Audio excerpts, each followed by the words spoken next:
लोकसभा चुनाव को लेकर आपका बड़ा एलान। मिशन 2024 के लिए ये सियासी प्लान आया सामने। आम आदमी पार्टी ने बुधवार को कहा कि वह 2024 के आम चुनाव में दिल्ली की सभी 7 लोकसभा सीटों पर चुनाव लड़ेगी और लोगों को यह बताने के लिए एक अभियान चलाएगी कि राजधानी में प्रशासनिक सेवाओं पर नियंत्रण संबंधी केंद्र का अध्यादेश उनके खिलाफ है। दिल्ली और हरियाणा के आप नेताओं के साथ बैठक के बाद पत्रकारों से बात करते हुए आपके महासचिव संगठन संदीप पाठक ने विपक्षी दलों के भाजपा के खिलाफ एकजुट होने की जरूरत पर जोर दिया और कहा कि यह कांग्रेस के रवैये पर निर्भर करता है।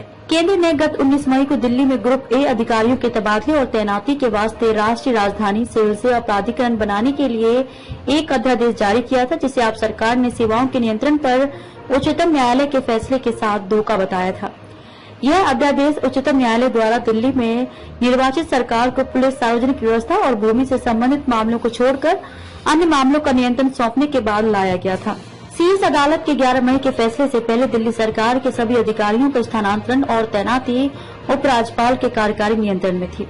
आप इस मुद्दे पर कई गैर भाजपा दलों का समर्थन हासिल करने में कामयाब रही है। वहीं कांग्रेस ने अभी तक अध्यादेश की निंदा नहीं की है। पाठक ने कहा कि आप 2024 के आम चुनाव में दिल्ली की भी सभी 7 लोकसभा सीटों पर चुनाव लड़ने की तैयारी कर रही हैं। उन्होंने कहा कि पार्टी का अभियान लोगों को यह बताने पर केंद्रित होगा कि दिल्ली में प्रशासनिक सेवाओं पर नियंत्रण संबंधी केंद्र का काला अध्यादेश उनके खिलाफ है। उन्होंने कहा कि हम लोगों को बताएंगे कि काला अध्यादेश केजरीवाल विरोधी नहीं बल्कि जन विरोधी है। अन्य मुद्दे है कि भाजपा विपक्षी दलों को खत्म करना चाहती है और मोदी सरकार ने अपने 9 साल के कार्यकाल के दौरान क्या काम किया है। यदि कोई मोदी सरकार द्वारा किए गए 4 कार्य के बारे में बात कर सके तो मैं उन्हें बधाई दूंगा।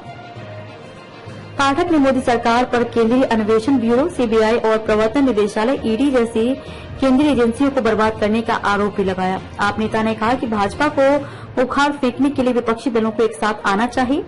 उन्होंने कहा कि हालांकि यह कांग्रेस पर निर्भर करता है। पाठक ने कहा कि यदि कांग्रेस खुले दिल वाली है और सभी को साथ लेकर चलने को तैयार है तो कुछ भी संभव है, लेकिन अगर वह अहंकारी है तो चीजें मुश्किल होंगी।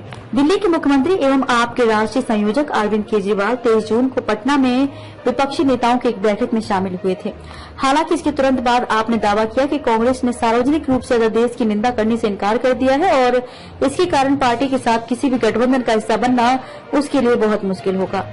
कांग्रेस अध्यक्ष मल्लिकार्जुन खड़गे ने कहा कि केंद्र के अध्यादेश का विरोध करना है या नहीं, इस पर फैसला संसद सत्र से पहले लिया जाएगा। पाठक ने कहा कि आप जुलाई में शिमला में होने वाली विपक्षी दलों की अगली बैठक में भाग लेने पर फैसला करेगी।